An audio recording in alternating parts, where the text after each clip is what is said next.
What's up, everybody? So I've had a lot of questions from you guys about what gear I'm using now. And if you don't already know this by now, I'm a gear fanatic. I love to talk about gear. I could sit here and talk to you guys about gear every day, all day, right? But if I did that, then there wouldn't be much playing going on. So a buddy of mine texted me the other day, and he said, "Man, you really love gear, don't you?" And I said, "Is it that obvious?" So anyway, but I want to take a couple minutes here, and this may turn into a long video because I've got a lot of gear, and I like to go into detail about it. So what we're going to do, we're going to jump over here, and I'm going to show you guys my current pedal board that I'm using. I'm going to show you my amps that I've got and that I'm going to be using this year, and then we'll jump into my guitars. All right? Enjoy. All right, so here's my current pedal board setup for this year. I'll take you guys through my signal chain and I'll show you what pedals I'm using. But first, let's lift this up and let's take a look underneath the board. So this board itself is a Voodoo Labs Dingbat board. It's the large board. I'm also using a Voodoo Labs Pedal Power Mondo to power my board. I've had this power supply for a long time and it's never let me down. So rule number one, kids, is don't cheap out on your power supply. Your power supply makes a huge difference. So no noise issues there. It's not the prettiest thing under here. I wired it up myself, but I do have all the wires tucked away with zip ties and stuff, so no issues there. All right, let's go through the board. So I start over here on the right side. Got this little interface here that I'm using to plug in for my guitar and go out to my amp. So coming out of that, I'm going into the drop pedal first by Digitech. It's a great pedal, tracks really well for live shows. Coming out of that, I'm going into the Strobo Stomp by Peterson. Man, this is super imperative here for me. I had these two switched around at one point. Had the tuner first and then going into the drop. But I discovered that it's kind of a fail-safe for me to have the tuner second, because then the tuner will tell me what tuning I'm in at all times. So if I've got the drop turned on and I'm a whole step down, the tuner's going to show me that I'm in D standard instead of E standard. So yeah, that'll save you some mishaps on some live shows if you'll put your tuner after your drop pedal. Just a hint there for you. Some good advice. All right, coming out of the Strobo Stomp, I'm going into the Wampler Mini Ego Compressor. You can see how my settings are there. I keep that pedal on pretty much all the time. It's just a very light setting on that. So then coming out of the comp, I come down to the RC Booster, which is another pedal that pretty much stays on all the time. I've had this pedal on my board. I've taken it off my board, and I always just seem to put it back on the board because I always miss it. It's just something that it gives my amp tone that just kind of sweetens the tone up. This is also a good pedal if you ever have to run backline and you have an amp that maybe is not the best amp. You can really enhance that sound a lot with these RC boosters. So pretty much stays on all the time. Coming out of the RC, I'm going down to the Greer Lightspeed, which is a wonderful pedal. It's my first stage of gain. I usually just run it here. So it's usually about everything at noon on that pedal is perfect for me. Just a little bit of light overdrive, kind of sounds like an amp breaking up. So really good pedal there. Coming out of that, going into the Shanks by Vimaram. This is their take on the Nobles ODR1 circuit. Really, really good pedal here. I run it pretty low on gain as well. So coming out of the Shanks, I go into the Protein by Brown Amplification. The right side of the Protein is actually a similar circuit to this, but I usually run it with a little more gain. So it's my heavier gain pedal. I use it for some of my rockin' solos and my Les Paul or you know, something like that. So and then this also has a Blues Breaker side, the blue side. It's a very light gain side. It kind of reminds me a little bit of the Lightspeed, but it's got a little bit of a different mid-range to it. But yeah, that side don't get used as much, but I really like it. It sounds good with a Strat. Coming out of the Protein, let's see, I go up to the Full Drive 2. This is one of the older versions, the non-MOSFET version. I recently just got this. This is a wonderful pedal as well. The comp cut setting on it's really good, but I've been using it. I really, really like it with Strats, like the neck pickup on a Strat. Sounds really good if you keep it in the flat mids mode. Have the drive up maybe about right there. I use the boost just every now and then if I'm going into a solo or something, but keep the volume about noon, maybe a little more, just put it at unity volume. Tones maybe about here. That's kind of where I run it. Don't really use it a lot other than just with the Strat neck pickup. It's just kind of where the sweet spot is. It's sort of like a tube screamer, but I like the flat mids mode better. It doesn't have that big mid hump. So really, really cool pedal there. They're getting harder to find these, and the price of these are going up a little bit. So snag one of these if you see one. And just to tell you where I got this pedal, I got it from Ryan Nixon at Guitar. I think his company is Guitar Effects Pedals. I think that's what they're called. But they're in the Berry Hill area in Nashville, Tennessee. Guitar Effects Pedals, check them out. Ryan Nixon. Those guys are wonderful. They give me a good deal on this, and they'll work with you guys. So, yeah, check them out for all your pedal needs. Coming out of the full drive, let's see, I come down to, I think I come down to the EQ. EQ, I mainly just use this for a solo boost. This is probably one of the best solo boosts ever invented. So I keep everything flat and just bring the level up a bit. You can also, if you want some more mids for your solo to help cut through the mix, you can kind of push the mids just a little bit. That's good too. If you want some cool sounds, you know, you can, I'll do this every now and then. I'll take the highs and lows out and goose the mids or whatever.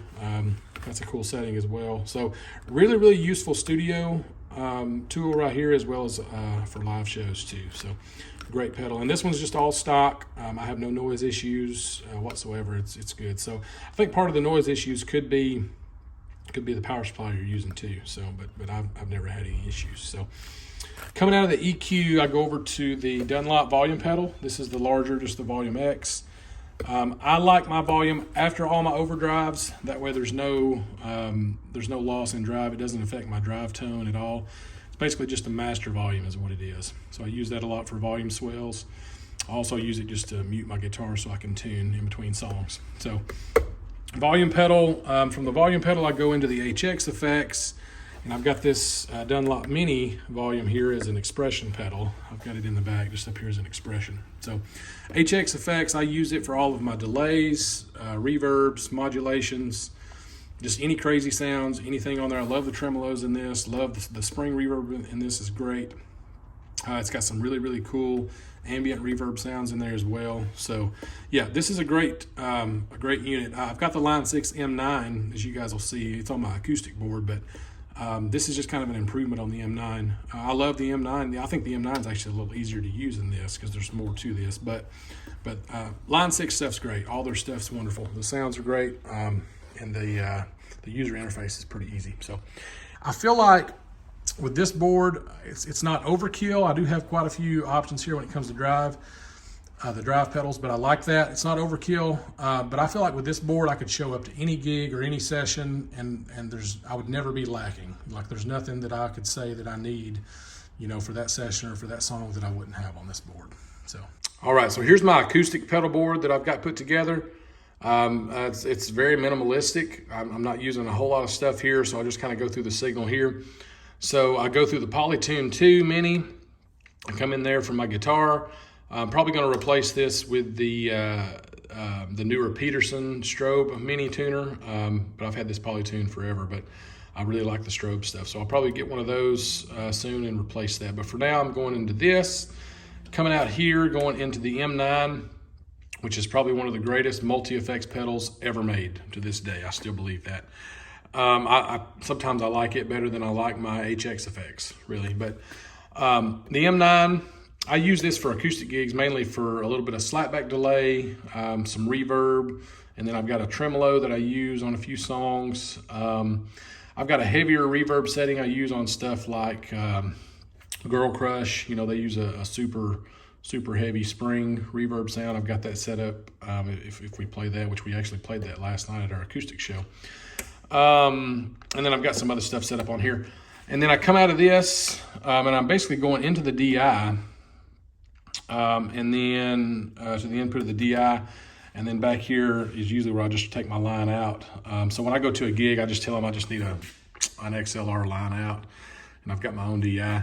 I've got this Big Joe power supply. I've had this for, gosh, probably 10 years. I found it in a drawer when I was putting this board together, and I was like, hey, forgot about that, but hey, I'll use it. But it's fine, no noise issues with that. I'm not really running, really the only thing I'm running off of this right now is the Polytune 2 Mini. So, but it's what I had. So I'm using that, and another reason why I'm using this is because I'm using the original power supply that came with the M9 for the M9, and I'm able to run it and plug it up into this power box. So I've only got one IEC power cable that I have to run. So beforehand I was using a one spot and the power supply for the M9, so I had to have two things to plug in, but now I've only got one since I found this. So anyway, And this is just a little Ghost Fire board, is all it is. I think it's Ghost Fire. Yeah, I ordered it off Amazon a while back. So, and it does fine. It does the job just fine. And then underneath, I just kind of tied my cables up and buttoned everything up there. So, but yep, super. It's a very versatile board for such a small footprint, because this M9 can do anything. And I'll just tell you guys right now, I would not be afraid to play an electric show. I wouldn't be afraid to run my electric through this and to get all my effects from the M9. I mean, there's even some really good drives in here, you know, just some of the light drives and stuff that would work just fine and get me through a show. So really cool board. I've also, with this DI, there's a through here. So if I wanted to run into an amp, which I do have an acoustic amp, sometimes I'll run into that if I need that as a monitor. I can just come out 1/4 inch from the through and then go into my amp. I can also, if I want to go direct out to front of house, and also run into my own monitor or my own acoustic amp or whatnot, I can run out of the through into my amp, and it'll send the signal there, but it'll also still send the signal out to front of house as well from the rig. So I've got this set up to where, like I said, it's very versatile. Not a lot going on here, but I can still do what I need to do with it. All right, so let's look at Amp World here. We'll start up here at the top. I've got this third power dual citizen head. Man, it's a sweet amp. It's an American side on the left, and then you've got a British side on the right. On the American side, it reminds me a lot of my old Bassman head, kind of that old blackface Bassman circuit. But man, with that middle knob right here, you can actually, you crank that on up and you get into some tweed territory there. So a lot of useful sounds in that amp. It's probably going to be my main gigging amp for this year. And one reason why is because this hybrid master makes it great for any size venue. So if you're at a larger venue, you can crank that up. If you're at a small club or a small coffee shop or whatever, you can bring it down. And it does not affect the tone. I've discovered that. So some amps with master volumes, it does affect your tone, but this one does not. So great job with that amp there, third power. And then I've got the 212 cab here that's also a third power cab. This is a cool cab. It's stereo. You can run it in mono as well, but you can go stereo. So you can basically plug up one head, it'll come out of the left speaker, and then you plug another head and it comes out the right speaker. So you could run a stereo rig with just one cab. That's pretty cool.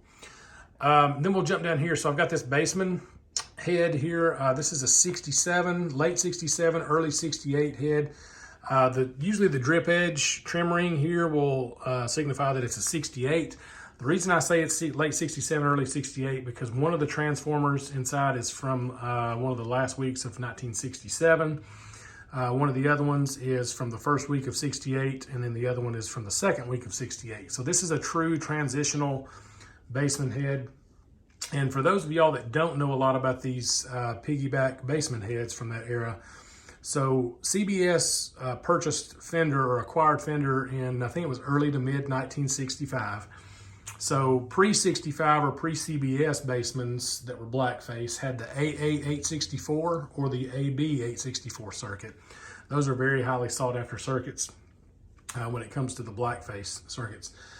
After the acquisition to CBS, they changed the circuits up a little bit, and then they released the AA165 circuit, which is real similar to the previous AB864 circuit, but with some minor changes. And then pretty much everything late 65 through the end of 67 into early 68, mid 68, maybe even into 69.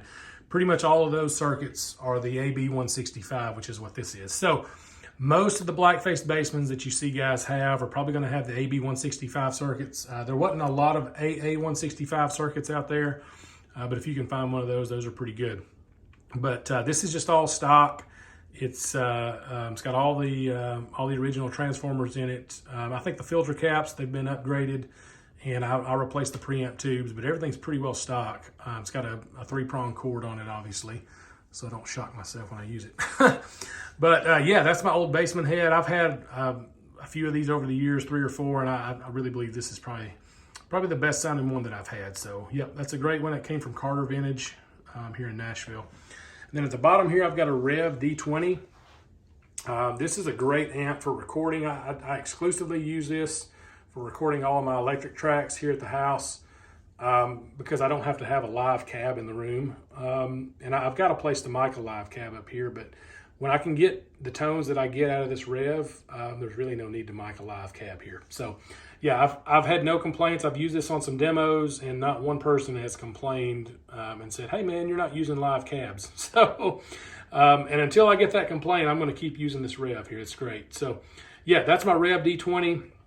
And this thing's cool. It's got a push-pull here. If you push it in, it sounds a lot more like a Princeton or a Deluxe. When you pull it out, you can get a little more chimey, almost like a Voxy tone or a matchless tone with that. So yeah, it adds more gain too. So very, very versatile head there, and great for recording. And then we talked about this cab here. This is a 212 third power stereo or mono cab. I think the speakers in it are WGS. I think they're Veteran 30s. Don't quote me on that. They're either Reapers or Veteran 30s, but I know they're WGS speakers. And then this is my Shaw 112 cab that I've used for years. It's going to be my main cab that I'm going to use again this year. It's got a WGS ET90 speaker in it. WGS, they make great speakers. I love the ET90. I got a hold of one of those through a trade and put it in this cab, and I loved it so much that I actually went out and found another one, and I put that in my Valve Train amp. I've got a Valve Train Bennington reverb as well. It's just a small 112 combo. It's a deluxe reverb style amp. I'll throw a picture of it up here so you guys can see what that looks like. But yeah, I've got a Warehouse ET90 in that as well. So yeah, so there's amp world for me, guys. I feel like I can cover just about anything I need to cover using these amps. I've just always been a huge clean Fender style amp fan. I've played through Fenders my whole life, and I just love that clean pedal platform. And with the Pedalboard rig that I've got, I can really just get about any tones I need. So yep. All right, so let's talk about guitars for a couple minutes. These are going to be the main workhorses I'm going to be using this year. I've got a few more guitars laying around, but these are going to be the ones that are going to be in my hands more than any of them. So we'll go through these. I'll tell you a little bit about each one of them. Over here on the left, we've got a Gibson. It's a 2019 Gibson Les Paul Standard 50s. It's made to the specs of a late 50s Les Paul. I did change the pickups out. I put some Seymour Duncan Antiquities in there. I was going for more of that PAF sound, and those pickups have delivered great, great sounding pickups. The guitar's a little heavy, but it's not too bad, and the sound and playability are great. So yeah, this covers that Les Paul sound for me. And I've had this thing for, gosh, probably 3 or 4 years now, and it's never let me down. It stays in tune really good too. But yeah, this has been on just about every show that I've played since I got it, and I've played it on some demo sessions too. So that's a great guitar. Then here I've got a Neville Telecaster style guitar. I had this custom made for me back in like 2015, 2016, something like that. So I've had it a while. This was built by Jeff and Danielle Neville and their team up in Hermansville, Michigan. Neville Guitars, they do great custom builds, and they literally build these things from the ground up. So check those guys out if you're looking for a custom build. They do phenomenal work. The pickups in this one, I changed them out just because I wanted something a little different than what was in it when I got it. This is it's a Seymour Duncan Broadcaster in the bridge and a Lindy Fralin Blue Special in the neck. And I went through quite a few different pickup configurations in this guitar, just trying to figure out what worked best and what sound I was trying to get from it. So, and this is what I've settled on, and these pickups deliver. These pickups are great. So, yeah, and the flame on the back of that neck looks great too. I'll show you guys that in a minute. But yeah, so next over here I have Old Red, and I've had this guitar for a long time. So if you guys have seen any of my content online or seen any of the footage from my shows, you've seen this guitar more than likely. This guitar was built by Dan Camps. I think his company is just called Camps Guitars. He did some one-off stuff and some custom builds, but it's built to the specs of a 1960 Fender Telecaster, even down to the fake serial number on the neck plate on the back. But yeah, it's a great guitar. I love the dark rosewood board that he used there. Super great. It's got the 7 1/4 inch radius, which doesn't bother me. I'm still able to do all my bends, and the action's still fairly low on it. So great guitar. This has got Fralin Blue Specials in it. It's got a matching set, so it's got the Blue Special in the bridge and in the neck. Great sounding guitar on that. The relic job is really nice on that. I've really thought about having it refinished and sort of like the Robin Ford's Telecaster, or that cream color, or that kind of faded yellow, or what you would call that. But anyway, I've kind of toyed around and tossed around the idea of having this thing refinished, but I'm still rocking the red for now. So you guys tell me what you think. Should I have it refinished or should I leave it the way it is? All right, then next here I've got this Strat. This is a new addition. I haven't had it too long. It's basically just a parts caster. It's some of the parts are custom shop from Fender, and then I don't really know what all the other parts are. I think it's a CTS switch, CTS pots. I don't really remember what the pickups are in it, but it just has a great Strat sound. So it's got that quacky sound, and the neck position sounds really, really good on that too. I've used this on a couple demos I've done recently, and it's delivered really well. So, but yeah, it's got the Fender logo, but it's not an actual Fender. So, yeah, that's a great guitar. Covers the Strat sound when I need it. So. And it actually stays in tune really well when I use the whammy bar too. Of course, I don't use that for dive bombs or anything like that. I just use it to add texture and some vibrato, but it really does stay in tune really well. So, and the back of the neck feels great on that too. Then I've got my Blue Ridge here that I've had for, gosh, probably 12 or 13 years now. I think it's an 02 model, Blue Ridge BR160. Phenomenal guitar. It's gonna need some new frets really soon, probably sometime this year. It's got an LR Baggs I-beam active pickup in it, so it does require a 9-volt battery, but it really doesn't eat up batteries that bad. I change them maybe twice a year, put a new battery in it, and if I'm thinking about it, and I can't remember the last time I've done it, when I'm changing strings, I may go ahead and just throw a new 9-volt in there just to be safe. But I don't think it's never went dead on me during a show, so I've never had that happen. So yeah, great sounding guitar. I've gotten a lot of compliments from Soundman over the past 12, 13 years since I've had it, and it's literally any acoustic show I've done in the past 12 years, this guitar has been with me. So that's been kind of a main workhorse for me for the acoustic stuff for a long time. So yeah, so those are my workhorses for this year. Check this out. Let me show you the back of this neck here. So look at that. Look at the flame on that thing. Get over here. Yeah, and you can see Hermansville, Michigan. Beautiful flame there. And they put my name down here on the neck heel. So, yeah, that's a great guitar. The back of this neck right here too on this Strat's cool.